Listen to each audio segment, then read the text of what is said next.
You're listening to the Allan Handelman Show, your window to rock and roll, alien sightings, paranormal activity, declassified data, music, comedy, pop culture, sex, and always the most interesting people in the world.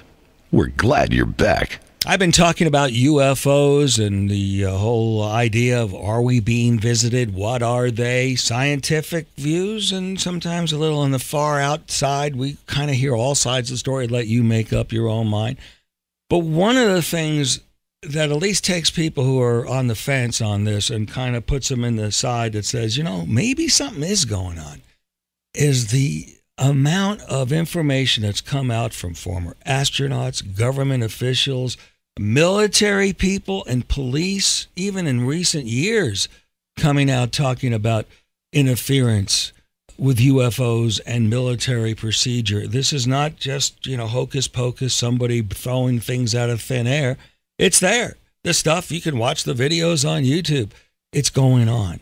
But what takes people who don't really believe in this stuff is that there's so much coming from within the government. You just can't disregard it. And one of the topics, or one of the things that Brad writes about in his book, is Joe Corso. Joe Corso. Is that Joe Corso? Is that his first name? Or Lieutenant Corso? Yeah, Corso. Yeah. So I got audio with the guy, and it was so tough because I think he was in his 90s when he put this book out about, yes, there was alien contact. High-ranking military person under Eisenhower. I'm going to let you give an introduction because I'm going to play some audio. Go ahead. Well, this is one of those things where he, again, released this information, and then he passed away shortly thereafter. But it's very controversial. He talked about this particular metal that he had possession. Oh, that's right, yeah. Yeah, and some of the other objects which he claimed to have retrieved, or not he himself, but had been retrieved from Roswell, the famous Roswell event, which is kind of the Graceland of the UFO field. And I'd be interested in hearing, because as he probably passed pretty soon after he did this interview. Yes, he did, and while the publisher and a lot of people said, no, don't ask about this, and he doesn't. It's tough enough that he had to come clean on this and write this book, but he let me do it. He let me do it. So anyway, this is the way it went. This is just part of it. You're doing the autopsy. You're involved. What did you notice interesting about the bodies? Well, the description. The bodies interested me because there were many things about the body. Now, one, let me cover this first. I went to the general and I told him I reversed the thing like I do in intelligence general, and I take the omissions. I told him, now, first, there's no food found aboard. There's no water aboard. There's no toilet facilities aboard. There's no air aboard. I told him, there's no recreation facilities, no medical facilities. What is it, General? He said, by God, so I don't know. I told him, we better think of this, General. Were these things built to travel in space? So finally we came to the conclusion that they were built to travel in space, and they were clones. And we pinned a name on extraterrestrial biological entities. They are humanoids, but different inside. And I think that we were remiss when we didn't take this thing and study it to its end, because men can travel in space. And I feel that they were built to travel in space. Mm-hmm. That's the reason they were created, and they were definitely clones, humanoid clones. That's fascinating. This is our idea, so the brain especially interested me. It was a 4-lobe thing, and really we sort of copied it, because General Trudeau one day, when the Russians were working on anti-missile missile, and I state in the book some of the things that they did. Mm-hmm. He pointed to me, he said, you're the first project officer on the anti-missile missile. I told him, General, he said, don't tell me you're too busy, you do it. He said, then the time comes you can recommend someone. So I was the first project officer in anti-missile missile. And we took the brain part, and tried to make that the command function and the actual function of the missile could counteract each other. And they could receive, we even worked on some brain waves. So, and the body of the clone, whatever it is, a marvelous thing. We should have studied it more than we did. Of course, and Walter Reed, I wrote to them about, a year or two ago, and they sent a letter back, which Bill Burns has. They said, we know what you were driving at, and it started a lot of lively discussion here. Said, but remember, Colonel, you ordered us in those days to return all copies to you. We kept nothing in our files. And that's true, we did. And they said, we don't have nothing, but we will try to find someone here who was there during the day, during the time that you were working on this. So that covers the clone part, or the extraterrestrial biological entity. I saw reports where there was some bodies recovered in other crashes, but I never saw a report, though, that there was a live one. I never did see a report of a live extraterrestrial. Interesting stuff. On the serious side, Mr. Handelman. And by the way, call me Allan. Oh, Allan, on the serious side, when we analyzed all this, right, and also we kept track of the extraterrestrial activities, and a lot of these we figured were a threat. They killed some of our people. They did a lot of damage. So what we did, we couldn't make the decision, or hard decision, that they were enemies. But we did make this decision. This was our code word. Just in case we're going to be ready. Just in case. That was what we did a lot of our R&D for. Sure. That's a good enough reason. We're not going to be caught with our pants down and not do anything. Just sit back and say they're not right, they're not true, not there. Because I always told the general, this is wonderful for us. The skeptics are saying they don't exist. How can we do any R&D and come out with anything from something that doesn't exist? The perfect cover for us. We encourage the debunkers and the this was the full-fledged cover-up that you're talking about. Well, I never took it as a cover. Now, when we put these out... But the public wasn't hearing about this. No, when we put these out now, we decided that Edmund Teller, who's still alive, he was part of this with General Trudeau. I talked to him a couple of years ago. We decided, and we called it, Allan, applied engineering. And then I went with Strom Thurmond to see the head of NASA, and they started a tech brief program like we had our program. What we called applied engineering was infuse this in industry, where they will use it and put it out for the American people or the world, or whoever, and feed back to us for the competitive edge of the Army. So we gave it out, and also we encouraged them, and I have evidence in a pamphlet written by General Britton, we encouraged them to take the patents. We wanted them to have the patents and take credit for it. That helped us, helped the Army, helped the American people. So we gave it out. But we couldn't come in and say what it was because our own Department of Defense, they took Project Horizon from us and destroyed it. They took atomic energy from us, but we still did atomic energy work. At Belvoir, they took that from us. They took the Air Force away from us. And NASA took our space items. So I talked to Senator Glenn about this. I gave him a copy of Project Horizon. In the book, you'll see the appendix has it. It's about 50 pages. But that report is really 310 pages. You were afraid the CIA was going to give the secrets to the Russians. Well, that's a strange... that question there comes up. I didn't trust them from the time they were OSS, and I had contact with them in Italy during combat days. And... we had evidence, unfortunate, that they were penetrated. So we couldn't trust them with this information. We we knew that Stalin was after it. And he sent his spies to get anything he could. He never got ours. As much as the KGB tried to penetrate, or NKVD, the special intelligence, they never did penetrate us. So we knew that the Russians were after it, too. In fact, one of the pictures in the book I sent to a friend of mine, Mr. Fidei, who's Library of Congress and Foreign Relations Committee. I gave him a list of questions to take to Russia and ask the KBG general. When he asked the questions, the general looked at him, and this boy spoke fluent Russian. He said, I know what you're after. He said, but you want me killed? It's in the book. Yeah. Because the Russians were working on it, too. But and my son even says, Dad, with all these developments that you people did, and you forced them to follow suit. Maybe that's what broke them. I thought, well, whatever broke them, I hope we had a hand in it. Well, sure. And by the way, did the president ever find out about this stuff? Was he ever told? No. No, we had to keep it quiet because of the policymakers. Remember, CIA, even lately, we challenged them on our national intelligence estimates, that they weren't based on intelligence, and that was a basis for policy. Now, I told Robert Kennedy this, personally. When he saw my testimony, I told him, if you have any idea, Mr. Attorney General, that you and your brother make policy, you're mistaken. He said, I know that from what you have here.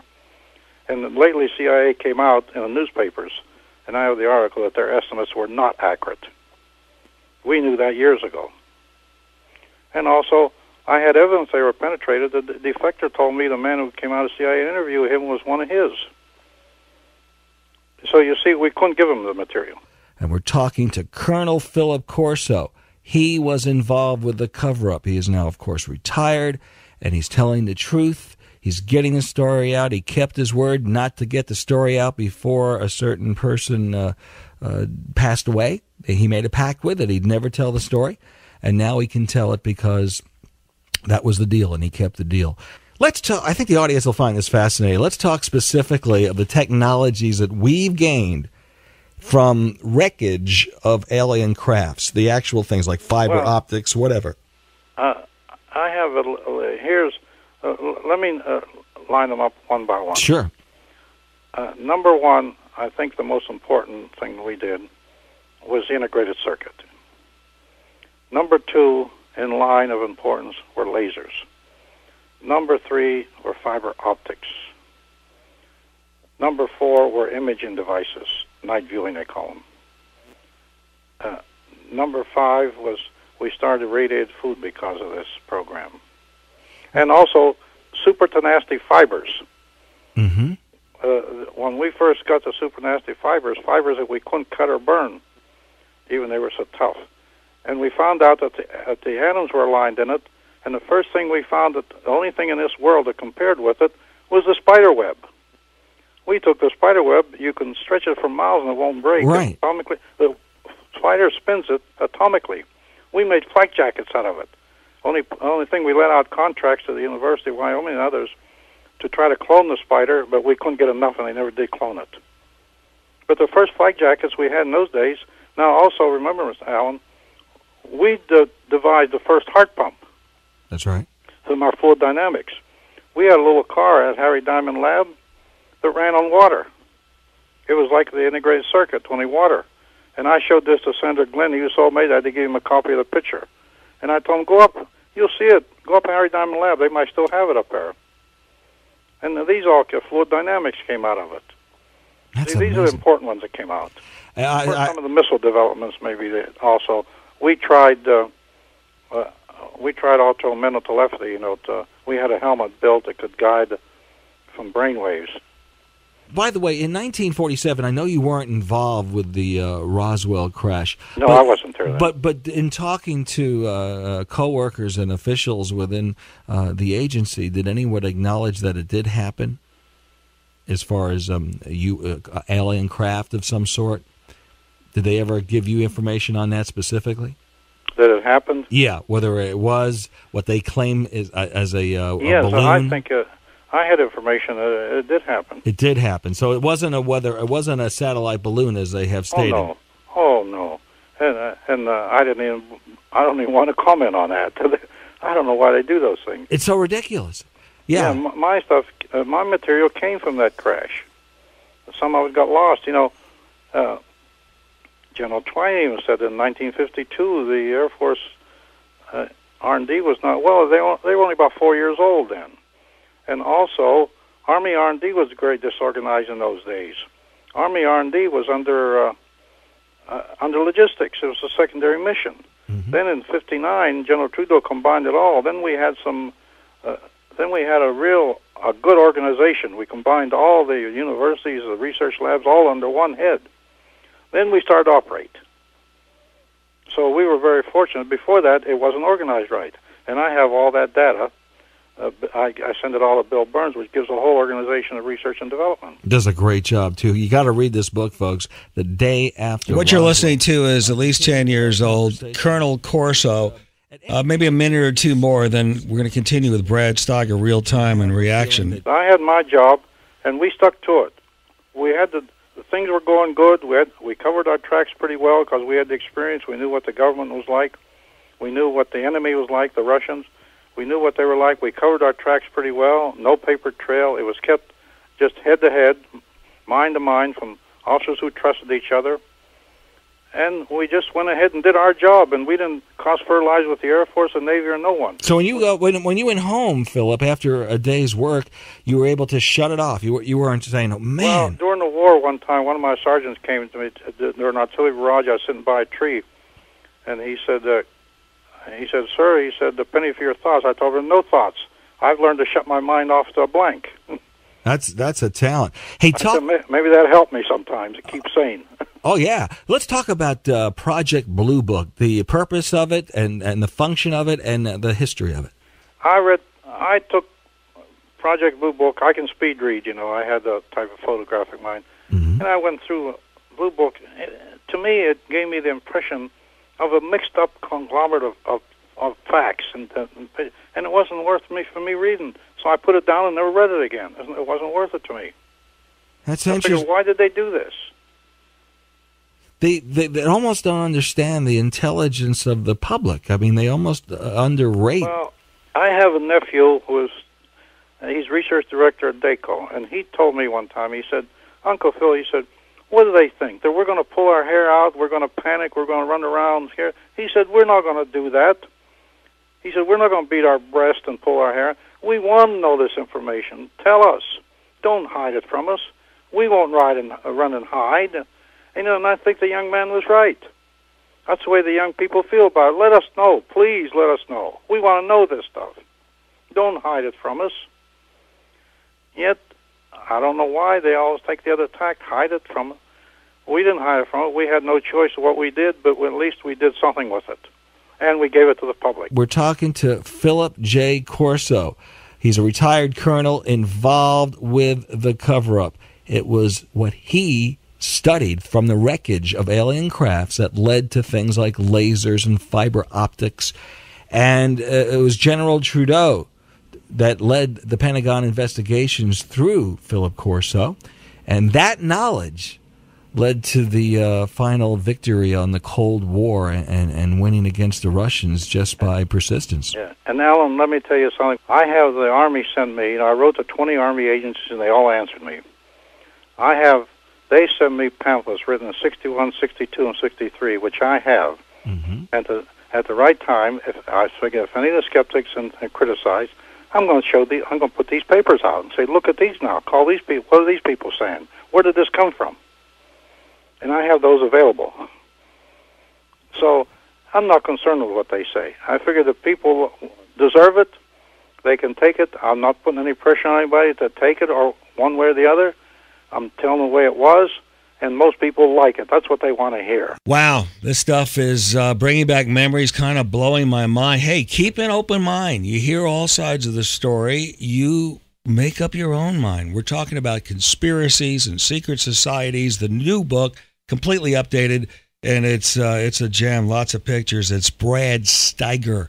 BradandSherry.com is the website. We didn't even get into the areas of the pyramids and Noah's Ark and all the other different categories, vampires and other things that you've written about. What are one of the other two things or anything you want to bring up from this or any other book as we conclude? Well, again, you've said it so well, and Sherry and I appreciate your emphasizing that this book does not have an agenda. This is defining, this is explaining, this is presenting it. In some of the entries, such as on 9/11, we have what the conspiracy theorists say and what the government says, and we just go right on down.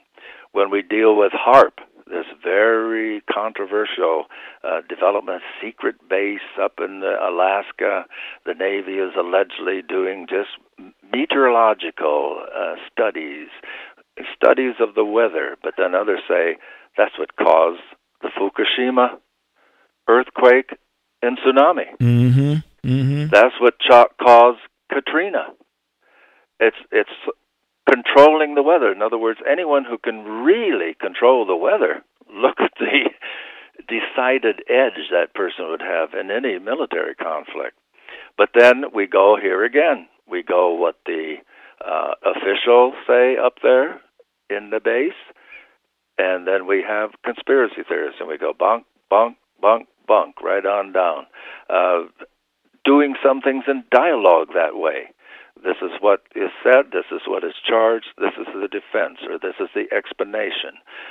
Some people say, oh, such and such is a ghastly device, and then we say, no, that's just a rudimentary experiment that's only begun. So we do that with some of the entries, and then the others, the ancient ones, the Illuminati, the New World Order, Bilderbergers, which just had a meeting here, just the beginning of the month. And that's supposed to be the society, the secret society, where all the leaders, the select leaders of the world come and plan, what are we going to do now? Yeah, that continues. Who are we going to elect for president in the United States? What are we going to do about Greece? What are we going to do about Europe? Didn't somebody try to infiltrate them recently? Yes, a number did. Yeah, that guy, that investigative reporter from Spain, I had him on. I can't remember his name. I think he was the one. But, yeah, the Bilderbergers, you cover it all. Yeah, we have it all. We have it all. And it was, it's an exhaustive project. And we were just so pleased that the first edition has become so popular. As I say, there's even a study guide to it. And we're delighted with the second edition. It's bigger and it's better. It's got more illustrations, and we're just shamelessly proud of it, Allan. It should be. It's a great one.